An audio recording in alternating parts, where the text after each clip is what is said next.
So what if I told you that for a whole lot of us, being a good person has absolutely nothing to do with character and everything to do with being afraid? In this explainer, we're digging into something called the morality glitch, a deep dive into the systems that secretly shape our ideas of right and wrong. And, well, according to the source material we're pulling from for this one, yeah, you're gonna want to buckle up. All right, let's just rip the Band-Aid off and start with the big question. What if this whole time our concept of being a good person isn't really about integrity at all? What if for so many of us, it's just about being terrified of the consequences? Okay, to really get this, we've got to untangle two ideas that are almost always mashed together: what it means to be truly moral and what it means to just be obedient. We're about to take apart the systems that are built to control us, not to actually help us grow a moral backbone.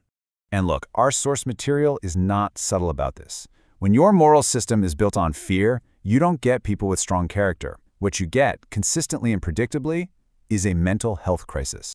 And you know, the really heartbreaking thing is just how specific this damage is. This isn't just a vague feeling of being unwell. We're talking about the constant heavy weight of anxiety, always being on high alert, and an identity that's just soaked in shame. This leads to this frantic need to be perfect, and maybe saddest of all, it leads to secret lives. Because when one screw-up means you're totally condemned, you don't learn how to fix your mistakes, you just get really, really good at hiding. This right here, this slide just nails the fork in the road inside your brain. A person who has a solid moral compass, they ask, what's the right thing to do here? But someone who's been conditioned by fear, they're asking a totally different question. How do I not get in trouble? Their entire thought process gets rewired away from doing good and toward just avoiding pain. And here's the savage truth of it all. Fear works. It absolutely gets people to change their behavior in the short run.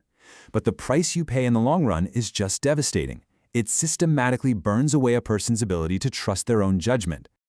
Our source gives this a name. It's called an obedience culture. It's basically a system where following the rules isn't just part of being good, it's the only thing that matters. In a culture like this, you're not supposed to think about how your actions actually affect people, which, ironically, is the entire point of ethics. You know, it's really worth sitting with this for a second, because this is the core of the whole argument. We're looking at two completely different operating systems for the brain. One is like an internal compass, right? It's guided by your own reason and values. The other is like an external leash, pulled by whoever's in charge and the constant threat of getting zapped. And this line from the source just says it all, doesn't it? You can follow every single rule in the book and still be completely lost, ethically. Rules are just a tool. Morality is having the wisdom to know which tool to use and when. Okay, so if these systems are so bad for us, why on earth do people stay? Why do we so often end up defending the very things that are causing us so much pain? Let's get into the psychology of harm. At the very center of this is a nasty psychological trap called the shame loop. It all starts with some kind of emotional pain. So, to cope with it, a person develops a behavior. Could be anything, really. Then, the system attacks that coping behavior with shame and punishment. Well, what does that do? It just creates more pain, which then makes the person need that coping behavior even more. It's this vicious, cruel cycle that just fuels itself, and it is incredibly hard to escape. And it gets deeper. There are other really powerful forces keeping people stuck. You've got identity fusion, where your sense of self is so tangled up with the group that criticizing the group feels like you're attacking yourself. Then there's trauma bonding, where your brain actually starts to mistake the feeling of danger for the feeling of belonging. And to avoid the horrifying thought that all our suffering was for nothing, our minds perform these mental gymnastics, cognitive dissonance, to justify the pain. And all of this is cranked up to 11 by one of our deepest, most primal fears: being kicked out and left completely alone. And this is such a critical idea to grasp. Trauma doesn't turn people evil. What it does is it replaces their moral logic with survival logic. The question isn't what is right anymore. It's what do I need to do to feel safe and connected in this exact moment? So we've spent a lot of time tearing down these broken systems. But is there a better way? Is there a healthier way to think about morality? Well, our source material actually proposes one. It's a philosophy called Arreqqana, and it's all about restorative justice and the well-being of the community. The Arreqqana framework is built on 4 main ideas, or axes. The first one is harm impact. This one just cuts right through the noise. Did your actions actually cause damage? Did they hurt someone's body, their mind, their future?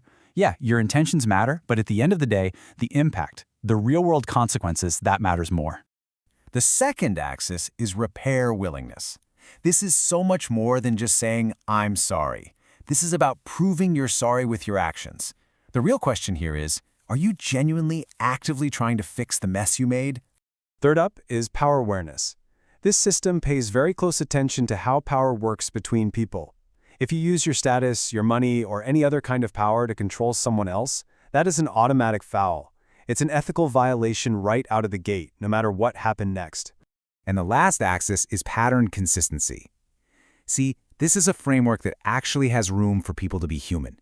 It gets that we all mess up sometimes, but it draws a really clear line between a one-off mistake and a repeated pattern of causing harm. In this system, your character isn't defined by one bad day. It's defined by your overall pattern of behavior. Okay, so how does a philosophy like this actually play out in a justice system? Well, the goal isn't payback, it's repair. Let's take a look at how that's built. The Arreqqana system uses a process called the five-gate hearing, and as you can probably see, it's a direct reflection of those four axes we just talked about. It starts by figuring out what harm was done, then it looks at the power dynamics and checks for a pattern. And then it adds two final critical steps. It evaluates if the person is even capable of changing, and it determines if there's still a threat to the community. And this quote just perfectly captures the whole point of their system. If your justice process doesn't actually lead to someone changing their behavior and making the community safer, then you haven't really achieved justice. All you've done is create a socially acceptable system for revenge. Okay, so all of this, it brings us to one last, and for a lot of people, a really, really challenging question. What happens to right and wrong if you take a divine judge out of the equation? The source poses a question that's often used as a challenge to secular ethics, right? If there's no God, no heaven or hell, what reason does an atheist have to be decent to you? Why should anyone bother being good? And the response from the source is just razor sharp. It flips the whole question back on itself. Because if the only thing motivating you to be a good person is the fear of God's punishment or the hope of his reward, then you're admitting your morality is just obedience. And if that's your logic, then no, someone who doesn't believe in your God owes you absolutely nothing. Which leaves us with this final lingering thought. Is real morality what we do when we're afraid of being punished, or is it something else entirely, something that has to come from inside us?